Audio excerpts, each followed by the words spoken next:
Hi, welcome back. This is video 3 of my video presentation over ARDS and its deep dive.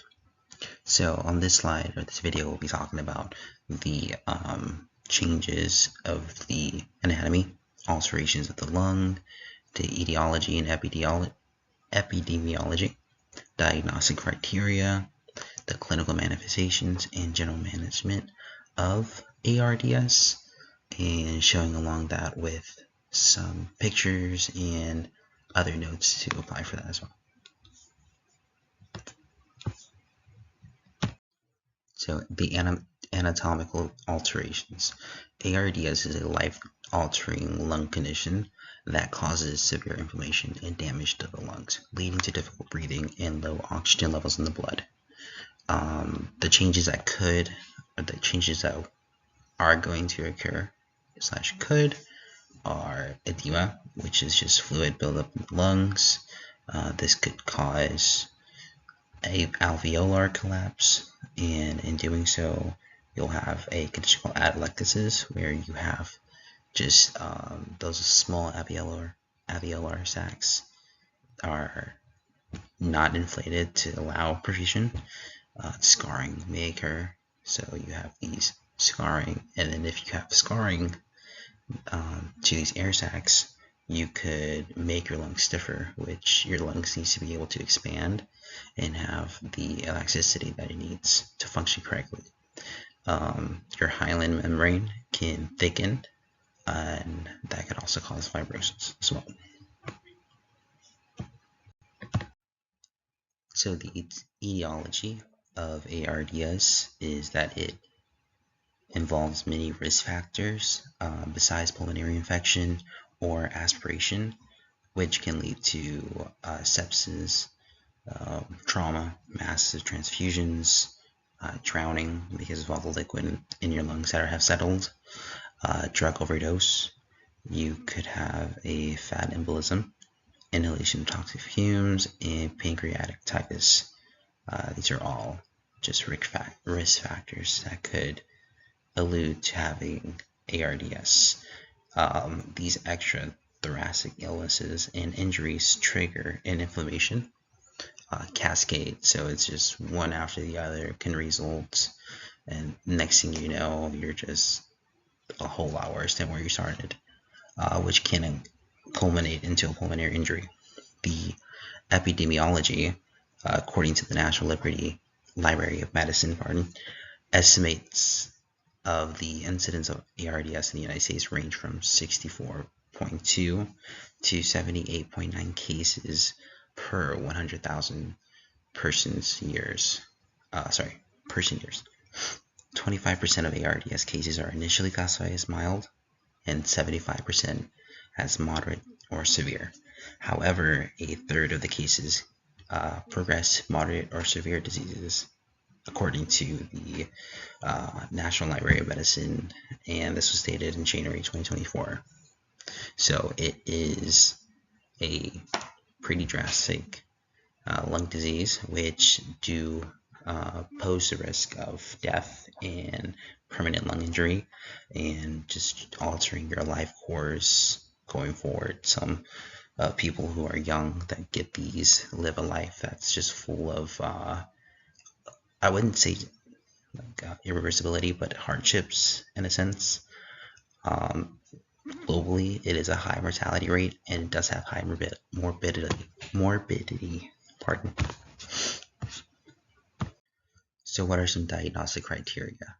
You need to have a worsening symptom, whether that's an acute problem or an onset problem, that needs to be worsened within a 1-week period.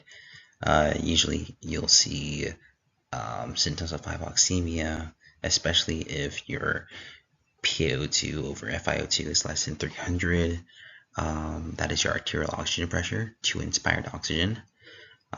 Bilateral pulmonary opacities, a chest x-ray or CT scan shows in both lungs that aren't caused by fluid, nodules, or lung collapse. Respiratory failure, of course, that is one of the major issues.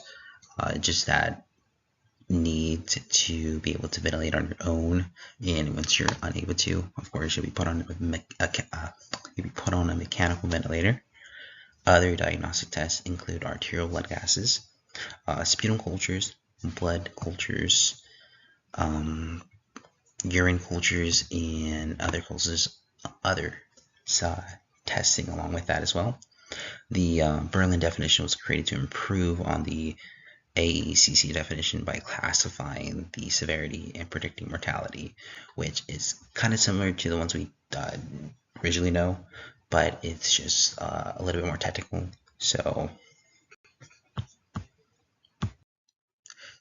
what are some clinical manifestations that go along with ARDS? So a patient could be suffering from SOB, shortness of breath, which can result into extreme difficulty breathing, often with rapid, shallow breaths, a low blood oxygen, which is their SpO2 or PaO2. So clinically observed, you'll see bluish membranes, especially of the mucous membranes, so like their skin, their lips, their fingertip beds. You'll also see a difference in their sensorium, so they could be confused, they get dizzy, and they get extremely sweaty.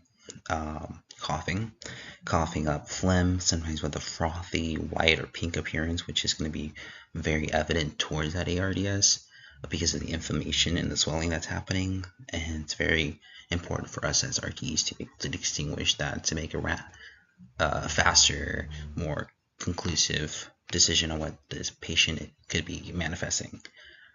Chest pain when breathing deeply, especially when inhaling.